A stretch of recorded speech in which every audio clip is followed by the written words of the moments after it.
কে এনে আদর করছি তাই না? তোকে নিজে গিয়ে কষ্ট করে তোকে আদর করতে পারলাম না, তোকে উপরে ডেকে নিয়ে আসলাম, মামা একটু শোন, তারপরে আদর করছি। কি এরকম এইভাবে চোখে চোখে কথা বলো কিসের জন্য? কি হয়েছে? কি হয়েছে পাগলি? ও পাগলি, দেখুন নিজে জানাবে। ও পাগলি, ও পাগলি, পাগলি একটু মাথা মাসাজ করে দেবো? একটু মাথা মাসাজ করে দি না। মাথা মাসাজ নিচ্ছে, দেখো ঘুমিয়ে পড়েছে, দেখো দেখো তোমাদের ডেজি ঘুমিয়ে পড়েছে। একটু মাথা মাসাজ করে দিই মা।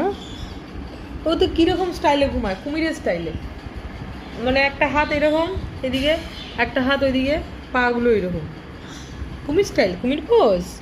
ও মা, এটা কুমির পোজ। ঘুমিয়েছে ভালোই মামা। কুটু কুটু কুটু কুটু কুটু কুটু কুটু কুটু না কুটা।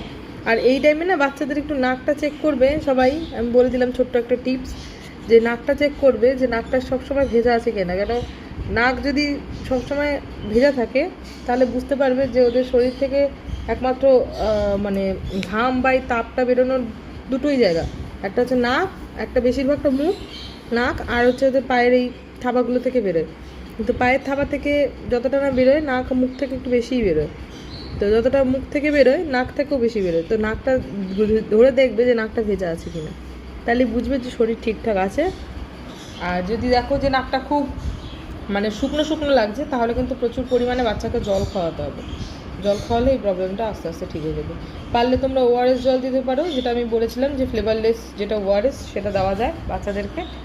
আর তোমরা ডাবের জল খাওয়াতে পারো বাচ্চাদেরকে, তাও আবার বেশি না। ডাবের জল মানে কন্টিনিউ খাওয়াচ্ছি ওই রকম না, মাঝে মধ্যে মাঝে মধ্যে আখের রস আমি মামামকে দিই, মাঝে মধ্যে খুবই প্লেন আখের রস। আর আরেকটা দিই হচ্ছে মিছরি ভেজানো জল। এই জিনিসগুলো মামাম কিন্তু খায়।